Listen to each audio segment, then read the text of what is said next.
qui peut pousser de petits pieds à marcher seuls quand tout autour n'est que ruine et silence, quand le vent c'est qu'accompagne leurs pas, quand la poussière couvre leur visage, et pourtant, dans leurs yeux, brille encore une étincelle d'espérance. Personne ne les attendait sur la route et pourtant, ils ont continué d'avancer, avec la foi pour unique compagnie. Et avant de commencer cette histoire, je veux te rappeler que maintenant, tu peux faire partie de Vie Croisée d'une manière spéciale. En cliquant sur Rejoindre, tu recevras chaque samedi une vidéo exclusive créée uniquement pour ceux qui soutiennent cette chaîne. Grâce à ton soutien, nous pouvons continuer à partager des récits qui touchent l'âme et nous rappellent que nous ne sommes jamais vraiment seuls. Voici l'histoire des enfants qui ont marché seuls, mais jamais abandonnés par la foi. Le soleil frappait avec force sur la terre craquelée. Il n'y avait pas d'ombre, pas de refuge, seulement le chemin interminable qui s'étendait comme une blessure ouverte entre les ruines de ce qui avait autrefois été un village. Deux petites silhouettes avançaient lentement, avec des pas qui semblaient trop fragiles pour porter un poids invisible si lourd. Un garçon de 9 ans marchait devant, le dos droit malgré la fatigue, les yeux fixés sur l'horizon. Derrière lui, une fillette de 6 ans le suivait en silence, les pieds nus couverts de poussière et la respiration saccadée. Dans ses bras, la fillette tenait une poupée. Ce n'était pas n'importe quelle poupée, c'était la seule qui lui restait. Le tissu de la robe était déchiré, l'un des yeux en porcelaine avait disparu et les cheveux de fil s'emmêlaient dans ses doigts chaque fois qu'elle la serrait contre sa poitrine, mais elle était à elle. C'était la seule chose qui sentait encore la maison. Le garçon, lui, portait autre chose. Entre ses mains moites brillait faiblement un chapelet aux perles usées. Il l'avait tant touché ces derniers jours qu'il connaissait déjà chaque fissure, chaque irrégularité. C'était le chapelet de sa mère, le dernier cadeau qu'elle lui avait donné avant que tout ne s'effondre. Que s'était-il passé? Quelle sorte de tempête invisible avait ravagé leur vie? Il n'y eut pas d'avertissement, pas de temps pour dire adieu. Seulement le chaos, le bruit assourdissant, les cris, les maisons s'écroulant les unes après les autres comme des châteaux de sable, puis le silence. Quand la poussière retomba, le garçon ouvrit les yeux et il n'était plus chez lui. Il était au milieu des décombres, la main de sa petite sœur agrippée à la sienne. Ils cherchèrent leur mère, crièrent son nom jusqu'à ne plus avoir de voix, mais elle ne répondit pas. Personne ne répondit. Les voisins qui avaient survécu s'enfuirent vers le nord, vers les grandes villes, vers n'importe quel endroit qui promettait la sécurité. Certains tentèrent d'emporter les enfants, mais dans le désordre, dans la panique, dans la hâte de fuir, ils furent oubliés. Et ainsi, seuls, ils commencèrent à marcher. Le garçon ne savait pas où aller. Il savait seulement qu'il ne pouvait pas rester, pas parmi les décombres, pas là où tout sentait la cendre et la perte. Alors il se rappela les paroles de sa mère, dites un soir quelconque, quand la normalité existait encore. Si un jour tu te perds, marche toujours vers l'endroit où le soleil se lève. Dieu met toujours une lumière sur le chemin de ceux qui ont la foi. Vers-les donc, vers l'endroit où le soleil naissait chaque matin avec la promesse silencieuse d'un nouveau commencement. Mais, marcher n'était pas facile. La chaleur de midi était implacable. La soif serrait la gorge comme un poing fermé. Les pieds de la fillette saignaient par endroits, mais elle ne se plaignait pas. Elle regardait seulement son frère avec ses grands yeux confiants, comme s'il avait toutes les réponses. Et le garçon, même s'il avait peur, même s'il sentait que le monde entier était devenu hostile et froid, marchait parce qu'il était l'aîné, parce qu'il devait la protéger, parce que sa mère lui avait appris qu'un homme, même un tout petit, n'abandonne pas les siens. Les heures passèrent, peut-être des jours. Le temps devint étrange, élastique, comme s'il marchait dans un rêve dont il ne pouvait pas se réveiller. C'est alors qu'ils entendirent des voix. Au début, le garçon pensa que c'était des hallucinations, mais non, elles étaient réelles. Des voix d'enfants, faibles, effrayées. Ils s'arrêtèrent. La fillette serra la poupée contre sa poitrine. Le garçon serra le chapelet et alors ils les virent. 3 autres enfants, plus petits qu'eux. L'un pouvait à peine marcher, chancelant entre les 2 autres. Ils avaient le visage sale, les yeux rougis par des pleurs secs et dans leur regard il y avait quelque chose que le garçon reconnut immédiatement. Le même vide qu'il ressentait dans la poitrine. Eux aussi avaient tout perdu. Ils ne posèrent pas de questions. Il n'y eut pas de présentation formelle, seulement une compréhension silencieuse. Le garçon acquiesça. La fillette tendit la main vers le plus petit et sans dire un mot, les 5 commencèrent à marcher ensemble. Ils étaient devenus une famille improvisée, unis non par le sang, mais par la perte, par la nécessité de ne pas être seuls au milieu de l'immensité d'un monde brisé. Ils marchèrent jusqu'à ce que le soleil commence à descendre. Les ombres s'allongèrent sur le chemin poussiéreux. Le vent soufflait maintenant plus fort, apportant avec lui un froid qui mordait la peau. La fillette s'arrêta. Ses jambes tremblaient. Le garçon s'agenouilla près d'elle et lui essuya le visage avec la manche de sa chemise déchirée. « On va se reposer un peu », dit-il d'une voix douce, même s'il sentait lui-même ses forces s'épuiser. Ils s'assirent au bord du chemin sous un arbre sec qui ne donnait plus d'ombre. Les 5 enfants se blottirent les uns contre les autres, cherchant de la chaleur, cherchant du réconfort dans la proximité d'autres petits corps effrayés. La fillette ferma les yeux, serrant sa poupée. Le garçon regarda le ciel, où les premières étoiles commençaient à apparaître. Et alors, à voix basse, il commença à prier. Les mots sortaient lentement, entrecoupés, mais ils sortaient. Un Ave Maria, un seul, parce que c'était la seule prière qu'il se souvenait entièrement. Les autres enfants ne dirent rien, mais ils l'écoutèrent. Et dans ce silence partagé, dans cette prière chuchotée sous le ciel immense, ils trouvèrent quelque chose qui ressemblait à la paix. Qu'est-ce qui les attendait plus loin? Y avait-il quelqu'un dans le monde prêt à les voir? Ou continuerait-il d'être invisible comme de petits fantômes marchant sur un chemin qui ne menait nulle part? Le garçon n'avait pas de réponse, il n'avait que la foi. Une foi fragile, de la taille d'un chapelet usé, mais elle suffisait pour faire un pas de plus et demain il marcherait encore. L'aube arriva sans prévenir, comme si la nuit n'avait été qu'un clignement d'œil. Le froid de la madrugada s'accrochait encore à l'air, mais le soleil commençait déjà à grimper à l'horizon, promettant une nouvelle journée de chaleur implacable. Le garçon fut le premier à ouvrir les yeux. Son corps était douloureux. Chaque muscle protestait d'avoir dormi sur la terre dure.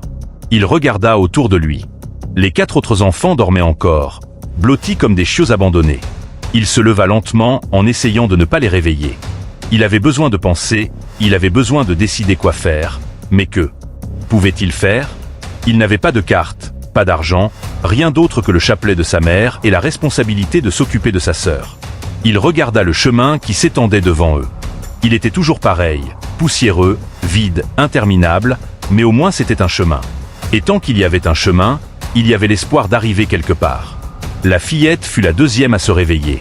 Elle se frotta les yeux avec ses poings fermés et chercha immédiatement son frère du regard. Quand elle le trouva, son visage se détendit. Tant qu'il était près d'elle, tout irait bien. Un à un, les autres enfants se réveillèrent.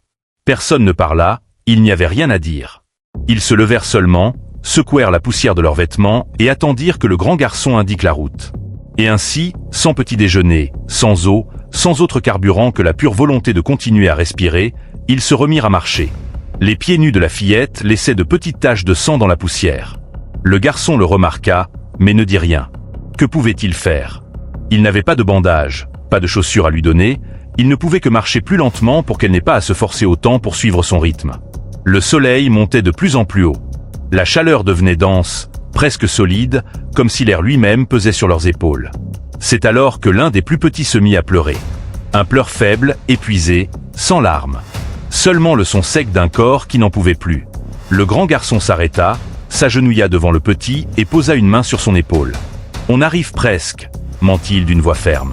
Le petit le regarda avec des yeux vitreux, trop fatigué pour le croire, mais aussi trop fatigué pour discuter. La fillette s'approcha alors et tendit sa poupée au petit. « Tiens », dit-elle d'une voix douce. « Elle va s'occuper de toi. » Le petit prit la poupée de ses mains tremblantes, la serra contre sa poitrine et même. S'il continuait à pleurer, le pleur devint plus doux. Le grand garçon sentit quelque chose lui serrer la gorge. Sa sœur venait de donner la seule chose qui lui restait de sa mère et elle l'avait fait sans hésiter. « Merci », murmura-t-il, sans être sûr qu'elle l'ait entendu. Ils continuèrent à marcher. Les heures passaient avec une lenteur cruelle. Le chemin ne changeait pas. Il n'y avait pas de signes, pas d'arbres, seulement de la terre sèche et un ciel infini. C'était à midi que le garçon s'arrêta brusquement. Devant eux, au loin, il y avait quelque chose. Une petite structure, floue à cause de la chaleur qui déformait l'air. « Qu'est-ce que c'est » demanda la fillette en plissant les yeux. Le garçon ne répondit pas, il se mit seulement à marcher plus vite, le cœur battant fort dans sa poitrine. À mesure qu'ils approchaient, la structure devenait plus nette. C'était une petite chapelle abandonnée. Les murs étaient fissurés, le toit partiellement effondré, mais il y avait de l'ombre et l'ombre signifiait du repos. Ils entrèrent avec prudence, comme s'ils craignaient que l'endroit disparaisse s'il faisait trop de bruit. À l'intérieur, l'air était plus frais, pas de beaucoup, mais assez pour que respirer soit un peu plus facile. Ils s'assirent sur le sol de pierre, le dos contre le mur. Personne ne parla pendant longtemps. Ils respirèrent seulement, ils existèrent seulement. C'est la fillette qui rompit le silence. « Frère !» dit-elle à voix basse. « Maman nous regarde. » Le garçon serra le chapelet entre ses doigts. Il pensa à mentir. Il pensa lui dire que oui, que leur mère les regardait depuis un endroit sûr, souriante, fière d'eux, mais il n'y arriva pas, je ne sais pas, répondit-il honnêtement. Mais je veux croire que oui. La fillette te acquiesce calentemente. Elle semblait satisfaite de cette réponse. Alors, sans que personne ne le demande, elle se mit à chanter. C'était une chanson que leur mère leur chantait avant de dormir. Une chanson simple, presque une berceuse, avec des paroles sur les anges et les étoiles. Sa voix était petite, brisée, mais pure. Les autres enfants l'écoutèrent en silence. Et quand elle eut fini, l'un d'eux, le plus petit, celui qui tenait encore la poupée, se mit à fredonner la même mélodie. Et ainsi, dans cette chapelle oubliée, au milieu de nulle part, 5 enfants trouvèrent un moment de calme. Mais le calme ne pouvait pas durer éternellement. Quand le soleil commença à descendre, le grand garçon sut qu'il devait continuer. Il ne pouvait pas rester là. Il n'y avait pas de nourriture, pas d'eau, et la nuit dans cet endroit abandonné serait froide et solitaire. Ils se levèrent un par un et sortirent de la chapelle. Le chemin les attendait encore et eux, bien que petits, bien que fragiles, bien qu'affamés et assoiffés, continuèrent à marcher. Parce que c'était la seule chose qu'ils savaient faire, marcher un pied devant l'autre, avec la foi comme seule carte et l'espérance comme seul carburant. Combien de temps pourraient-ils résister? Combien de temps avant que leur petit corps ne cède? Le garçon ne le savait pas, mais tant que sa sœur marcherait à ses côtés, tant que le chapelet resterait dans ses mains, il continuerait, parce qu'abandonner n'était pas une option, ça ne l'avait jamais été. Le 3e jour de marche commença avec une lumière différente. Le ciel, qui avait été implacablement bleu pendant des jours, avait maintenant des nuances grises. De fines nuages se traînaient à l'horizon comme des ombres fatiguées. Le garçon y vit un signe. Peut-être qu'il pleuvrait. Peut-être qu'il pourrait boire l'eau du ciel comme le font les oiseaux. Mais les nuages n'apportèrent pas la pluie, ils apportèrent seulement un vent froid qui obligea les enfants à se serrer les uns contre les autres en marchant. C'est en milieu de matinée qu'ils virent les premiers signes de vie humaine. Un poste de contrôle. Ce n'était pas grand, seulement une cabine en bois au bord du chemin avec une barrière levée et 2 hommes en uniforme, assis sur des chaises en plastique, fumant des cigarettes et riant de quelque chose que le garçon n'arrivait pas à entendre. Le cœur du garçon s'accéléra. Des adultes, des gens avec de l'autorité, des gens qui pouvaient les aider. Il s'approcha d'un pas rapide, presque en courant, avec sa sœur et les autres enfants le suivant de près. « Monsieur !» cria-t-il, la voix brisée par le désespoir. « Monsieur, s'il vous plaît !» Les 2 hommes levèrent les yeux, l'un d'eux fronça les sourcils. L'autre se contenta de les regarder de haut en bas, comme s'ils étaient des taches dans le paysage. « Qu'est-ce que vous voulez ?» demanda le premier d'un ton ennuyé. Le garçon avala sa salive, les mots restaient coincés dans sa gorge. « Nous sommes seuls. Nous avons perdu nos familles. Nous n'avons nulle part où aller. » L'homme tira une longue bouffée de sa cigarette et souffla la fumée lentement. « Ce n'est pas notre problème, gamin. Continuez votre chemin. » Le garçon cligna des yeux sans comprendre. « Mais nous avons besoin d'aide. Ma sœur est blessée. Nous n'avons pas mangé depuis des jours. »« Je t'ai dit de continuer votre chemin, » répéta l'homme, maintenant d'une voix plus dure. Le second homme ne prit même pas la peine de parler. Il fit seulement un geste de la main comme pour chasser des mouches.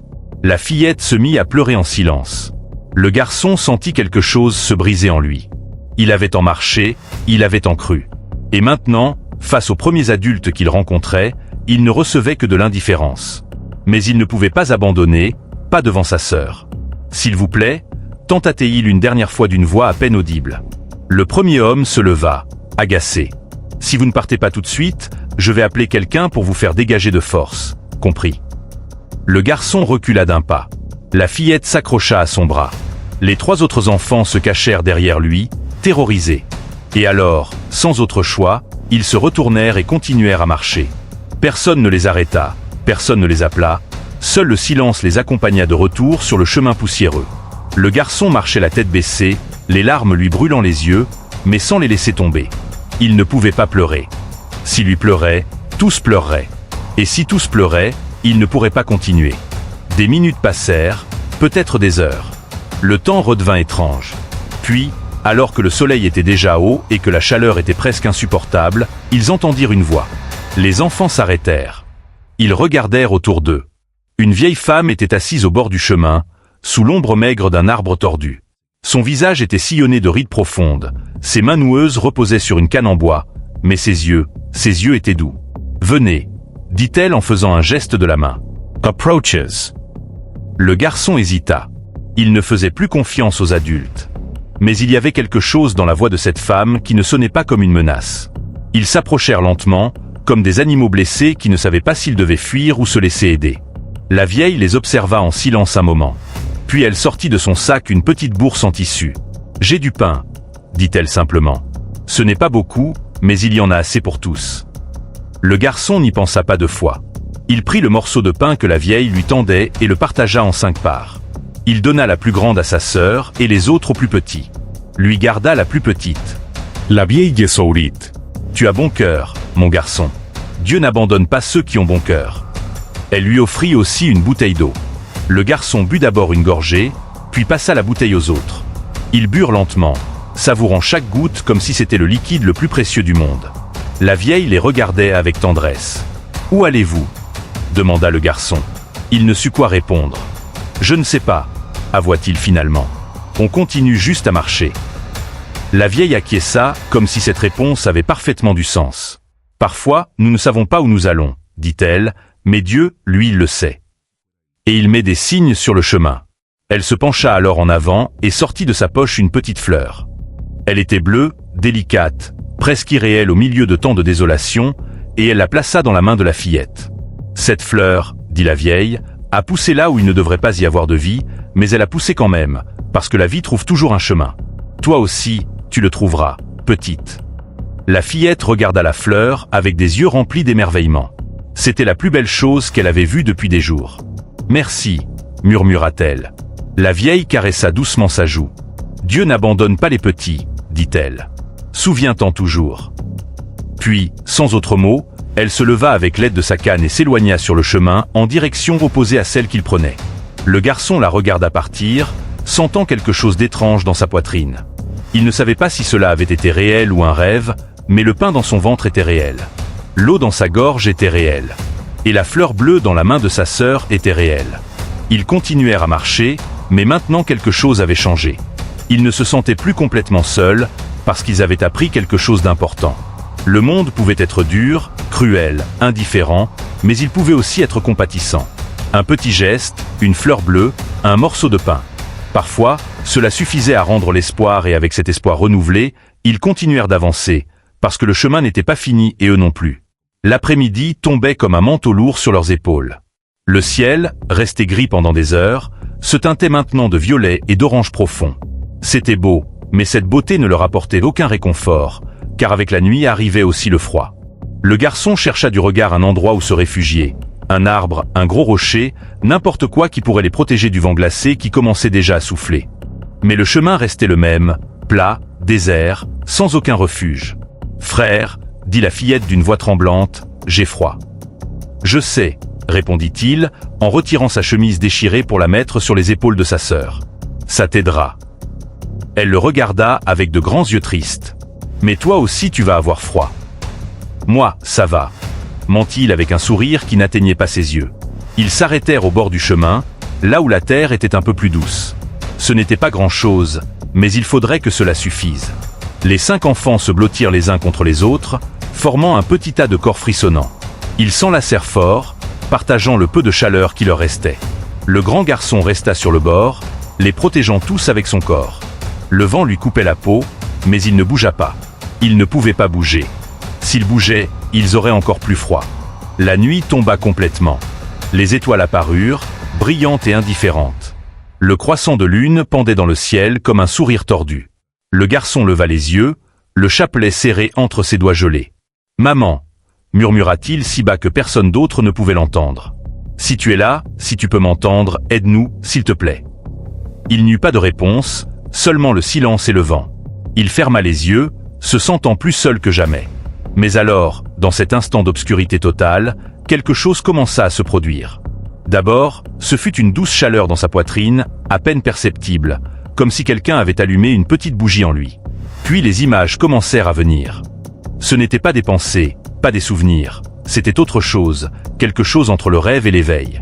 Il vit sa mère.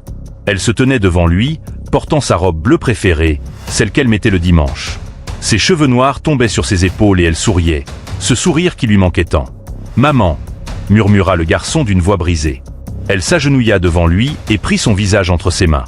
Ses mains étaient chaudes, réelles. « Mon petit garçon courageux » dit-elle d'une voix douce, « je suis si fière de toi. » Le garçon sentit les larmes commencer à couler sur ses joues. « Je ne sais pas quoi faire, maman. » Je suis fatigué.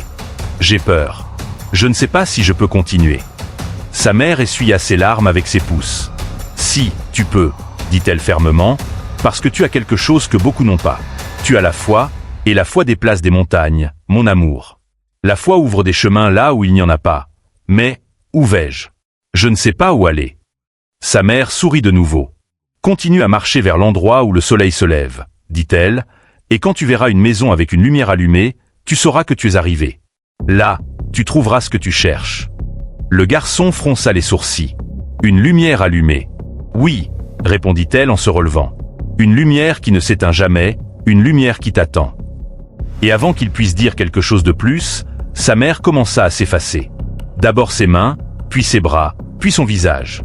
Maman, non, ne pars pas, mais elle n'était déjà plus là. Le garçon ouvrit les yeux d'un coup, respirant de manière agitée. Le froid était toujours là, l'obscurité était toujours là, mais quelque chose en lui avait changé. Il ne se sentait plus perdu, parce qu'à présent il avait une direction, un signe, une lumière allumée. Il regarda l'horizon, où dans quelques heures le soleil se lèverait, et il sut que c'était le chemin qu'il devait suivre. Il serra le chapelet fort et referma les yeux.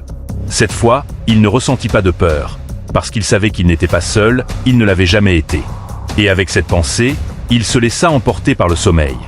Un sommeil profond, sans cauchemar, un sommeil qui leur donnerait les forces nécessaires pour continuer, parce que demain il marcherait encore, et cette fois, il saurait vers où aller. L'aube arriva avec une lumière différente. Elle était plus douce, plus dorée, comme si le soleil lui-même savait que ce jour serait spécial. Le garçon fut le premier à se réveiller. Son corps était engourdi par le froid, mais son esprit était clair, plus clair qu'il ne l'avait été depuis des jours. Il se souvint du rêve, des paroles de sa mère, de la promesse d'une lumière allumée. Il se leva lentement, en essayant de ne pas réveiller les autres. Il regarda l'horizon, là où le soleil commençait à paraître, et alors il le vit. Au loin, à peine visible dans la brume de l'aube, il y avait une structure. Ce n'était pas grand, ce n'était pas imposant, mais c'était là, une petite église. Le cœur du garçon se mit à battre plus vite. « Réveillez-vous », dit-il en secouant doucement sa sœur. « Réveillez-vous tous. » Les enfants se réveillèrent, confus, se frottant les yeux. « Qu'est-ce qu'il y a ?» demanda la fillette d'une voix endormie. Le garçon pointa l'horizon. « Là », dit-il d'une voix pleine d'émotion, « là-bas il y a une église. Allons-y. » Il n'attendit pas de réponse, il se mit simplement à marcher, et les autres le suivirent, contaminés par son énergie soudaine. Ils marchèrent plus vite qu'ils ne l'avaient fait depuis des jours. La fatigue semblait avoir disparu, remplacée par quelque chose de plus fort, l'espérance. À mesure qu'ils s'approchaient, l'église devenait plus nette. Elle était petite, faite de pierres blanches. Le toit était intact, le clocher se dressait encore haut et surtout, il y avait des signes de vie. Des vêtements suspendus à une corde, de la fumée sortant d'une petite cheminée, et oui, il y avait une lumière allumée à l'une des fenêtres, une petite bougie mais brillante. Le garçon sentit quelque chose se briser en lui, non pas de douleur, mais de soulagement. Ils étaient arrivés. Ils coururent les derniers mètres, montèrent les marches de pierre et, les mains tremblantes, le garçon frappa à la porte en bois. Une fois, deux fois, silence. Alors il frappa de nouveau, plus fort. Ils entendirent des pas lents, lourds. La porte s'ouvrit et devant eux apparut une femme. Elle avait environ 55 ans. Sa peau était d'un brun clair, marquée par des rides qui parlaient d'années vécues intensément. Ses cheveux gris, avec encore quelques mèches sombres, tombaient libres sur ses épaules. Mais ce qui ressortait le plus, c'étaient ses yeux. Des yeux couleur miel, profonds, chauds, qui s'ouvrirent de surprise en voyant les 5 enfants sales, affamés et tremblants, devant sa porte. « Mon Dieu !» murmura-t-elle en portant une main à sa poitrine. Le garçon avala sa salive. Il ne savait pas quoi dire. Il ne savait pas comment expliquer tout ce qu'ils avaient vécu, mais il n'en eut pas besoin. La femme s'agenouilla devant eux, les larmes jaillissant de ses yeux, et ouvrit les bras. « Entrez !» dit-elle d'une voix brisée. « Entrez, s'il vous plaît. » Les enfants n'hésitèrent pas. Ils se jetèrent vers elle comme des naufragés vers un canot de sauvetage. La femme les serra tous contre elle, sentant leur petit corps trembler contre le sien. Ils sentaient la poussière, la sueur, des jours de marche, mais pour elle, à cet instant, ils étaient la chose la plus sacrée au monde. « Vous êtes en sécurité », murmura-t-elle en caressant leur tête. « Vous êtes en sécurité maintenant. » Elle les conduisit à l'intérieur de l'église. Elle était petite, simple, mais propre et ordonnée. Il y avait des bougies allumées devant un autel modeste, quelques bancs en bois et, dans un coin, une petite pièce que la femme utilisait comme logement. « Asseyez-vous » dit-elle en montrant les bancs. Je vais vous apporter de l'eau et de la nourriture. Elle disparut par une porte latérale. Les enfants s'assirent en silence, regardant autour d'eux avec de grands yeux. C'était le premier espace clos, sûr, qu'ils foulèrent depuis des jours.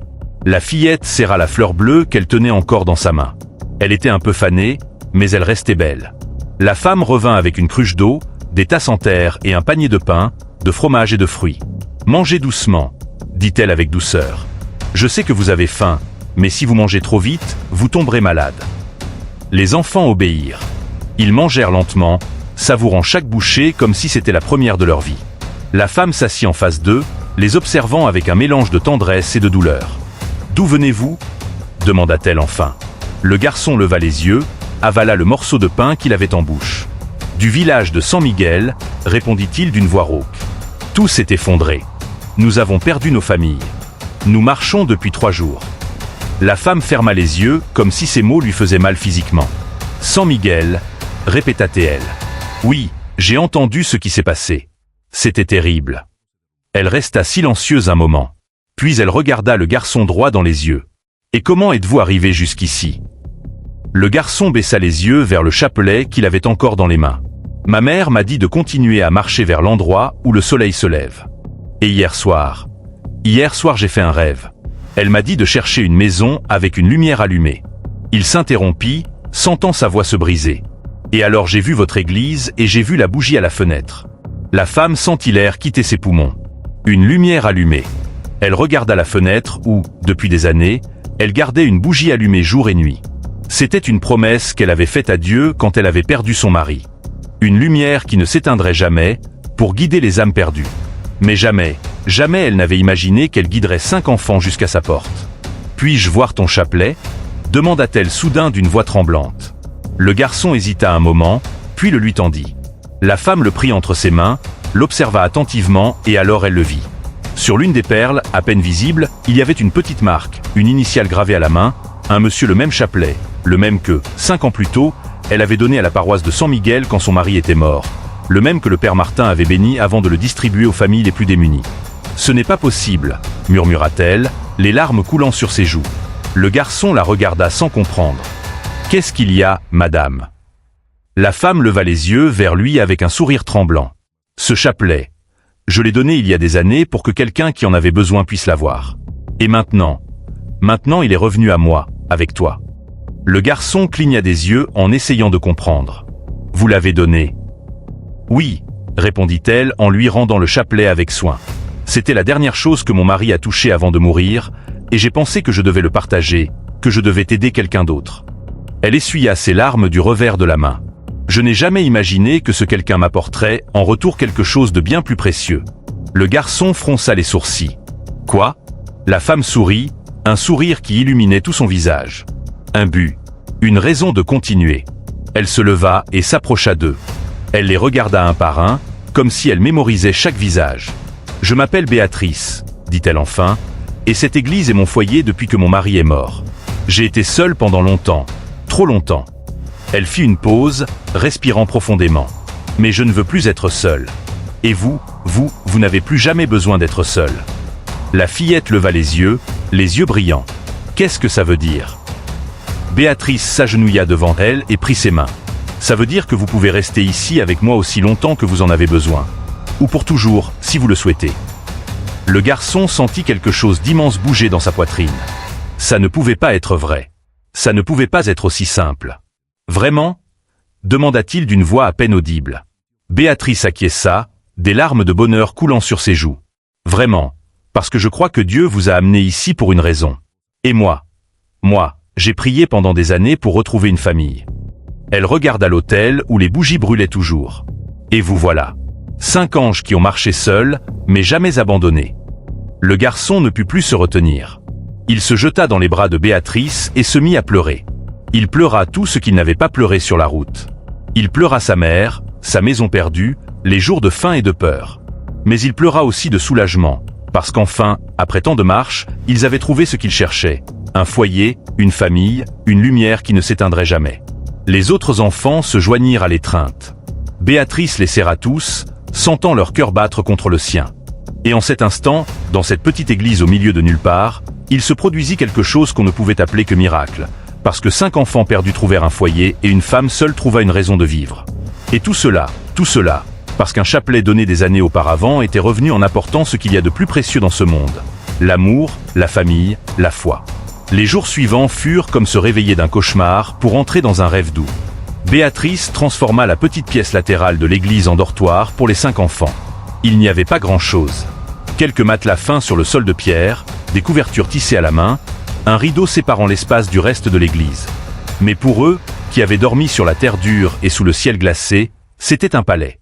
La première nuit sous ce toit, la fillette ne lâcha pas la main de son frère. « C'est réel », chuchota-t-elle dans l'obscurité. « Où on va se réveiller et continuer sur la route. » Le garçon serra doucement sa main. « C'est réel », répondit-il, même s'il n'arrivait pas encore à y croire complètement. « Nous sommes en sécurité. » Et pour la première fois depuis des jours, ils dormirent sans peur. Béatrice devint tout ce dont ils avaient besoin. Mère, maîtresse, protectrice, amie. Chaque matin, elle les réveillait avec l'odeur du pain tout juste cuit. Elle leur apprenait à laver leurs vêtements dans le petit ruisseau derrière l'église. Elle soignait les blessures de leurs pieds avec des onguents faits maison et une patience infinie. Mais surtout, elle leur donnait ce qui leur avait le plus manqué: de l'attention, de la tendresse, une voix douce qui disait leur nom. Le grand garçon, dont le nom était Diego, recommença à sourire. Pas beaucoup au début, juste de petites lueurs comme le soleil qui perce entre les nuages. Mais Béatrice les voyait et les chérissait. La fillette, Lucia, retrouva son rire, un rire cristallin qui remplissait l'église d'une musique qui ne venait d'aucun instrument, mais du cœur. Les 3 plus petits, Matteo, Elena et le bébé, que tous appelaient simplement Petit, s'épanouirent aussi. Ils cessèrent de trembler en entendant des bruits forts. Ils cessèrent de se réveiller en pleurant au milieu de la nuit. Peu à peu, ils réapprirent à être des enfants. Béatrice les regardait jouer dans le petit jardin qu'elle entretenait près de l'église et sentait que son cœur, brisé depuis tant d'années, commençait enfin à guérir. Parce que ses enfants n'avaient pas seulement trouvé un foyer, elle aussi. Un après-midi, alors que le soleil se couchait en teintant le ciel d'orange et de pourpre, Diego s'approcha de Béatrice. Elle était assise sur les marches de l'église, observant les autres enfants se poursuivre entre les fleurs sauvages. « Béatrice », dit le garçon d'une voix sérieuse.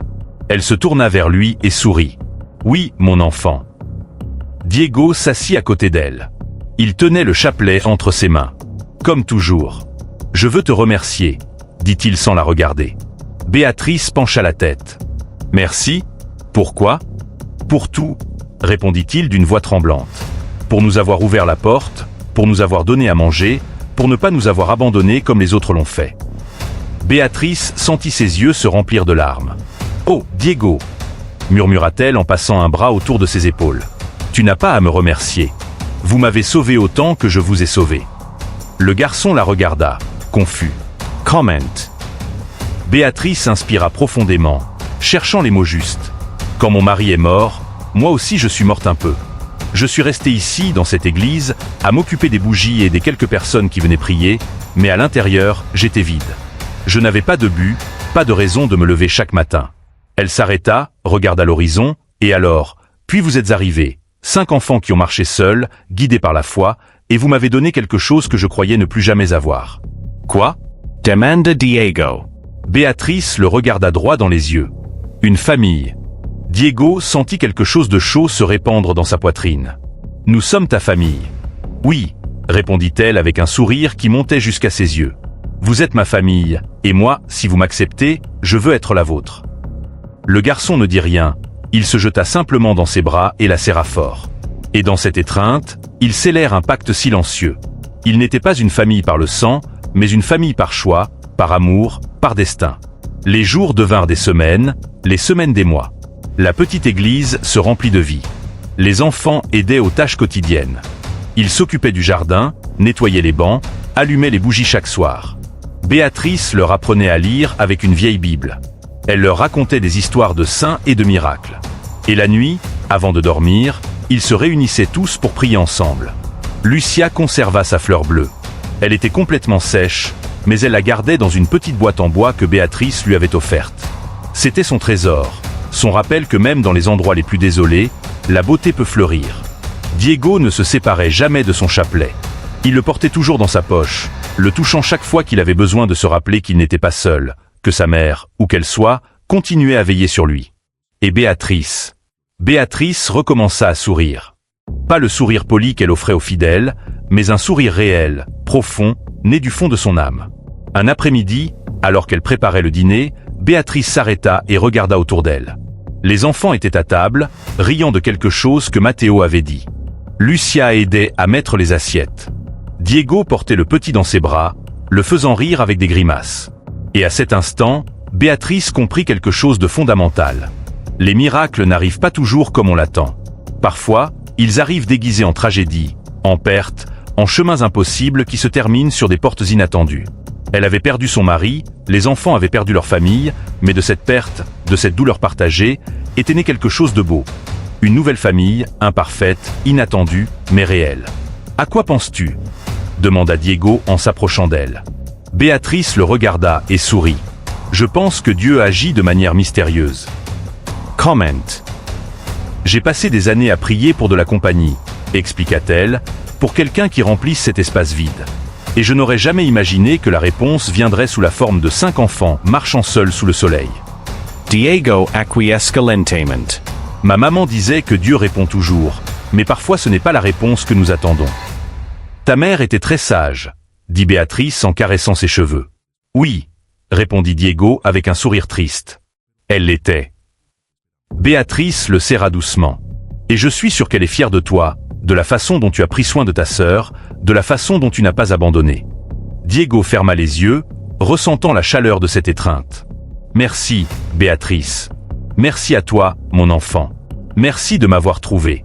Cette nuit-là, après que tout le monde fut endormi, Béatrice s'assit devant l'autel. La bougie brûlait encore, comme toujours. Elle joignit les mains et ferma les yeux. Merci, murmura-t-elle, de me les avoir amenés, de m'avoir offert une seconde chance d'être mère, d'être utile, d'aimer. Une brise douce entra par la fenêtre ouverte, faisant danser la flamme de la bougie. Et Béatrice sut, avec une certitude qui n'avait pas besoin d'explication, qu'elle avait été entendue, non par hasard, mais par grâce. Les années passeraient, les enfants grandiraient, certains partiraient peut-être chercher leur propre chemin, d'autres resteraient peut-être, mais toujours, ils garderaient le souvenir de ces jours-là, de quand ils avaient marché seuls, guidés seulement par la foi, et de quand, au bout du chemin, ils avaient trouvé quelque chose de plus précieux que n'importe quel trésor. Un foyer, une famille, et la certitude qu'ils n'avaient jamais vraiment été seuls, parce que la foi trouve toujours le chemin et l'amour trouve toujours le moyen. Et ainsi, chères âmes, nous arrivons à la fin de cette histoire tissée de petits pas, de chemins poussiéreux et de promesses que le ciel s'est chargé d'accomplir. Une histoire qui nous rappelle que même quand le monde nous tourne le dos, quand les pieds saignent et que la faim serre, la foi peut être la carte qui nous guide vers l'endroit où nous appartenons vraiment. Diego, Lucia, Matteo, Elena et le petit ont marché seuls. Mais ils n'ont jamais été abandonnés. Chaque pas qu'ils ont fait, chaque nuit froide qu'ils ont supportée, chaque moment de doute qu'ils ont affronté, les rapprochait de plus en plus de l'endroit où leur cœur trouverait le repos.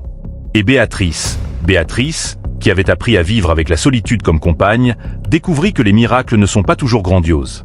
Parfois, ce sont 5 enfants tremblants sous le soleil, frappant à ta porte, exactement quand tu as le plus besoin d'une raison de continuer. Y a-t-il eu un moment qui t'a profondément touché? Était-ce quand Diego marchait sans relâche, prenant soin de sa sœur, avec un chapelet comme seul bouclier contre la peur? Ou peut-être quand la vieille femme sur la route leur donna cette fleur bleue, leur rappelant que Dieu n'abandonne pas les petits? Ou bien cet instant où Béatrice reconnut le chapelet et sut que ce n'était pas un hasard, mais le destin? Nous aimerions te lire dans les commentaires. Tes paroles sont lumière pour celui qui marche dans l'obscurité. Sur cette chaîne, nous célébrons les histoires qui restaurent le pouvoir de marcher avec la foi. Même quand tu ne sais pas où tu vas, la certitude que nous ne sommes jamais seuls. Même si le chemin paraît vide, et ce genre d'amour qui transcende le sang, les circonstances et la douleur, parce que le véritable amour choisit, accueille et demeure. Merci d'être resté jusqu'ici. Si ce récit a enlacé ton âme, laisse un like et abonne-toi. Chaque semaine, de nouvelles histoires qui fleurissent justement quand nous en avons le plus besoin. Et rappelle-toi, si tu souhaites nous accompagner de plus près, tu peux rejoindre notre communauté exclusive. Chaque samedi, nous partageons une vidéo spéciale créée uniquement pour ceux qui font partie de cette famille qui grandit à chaque histoire. Tu seras toujours la bienvenue ici. Nous nous retrouverons à nouveau, quand ton cœur en aura besoin.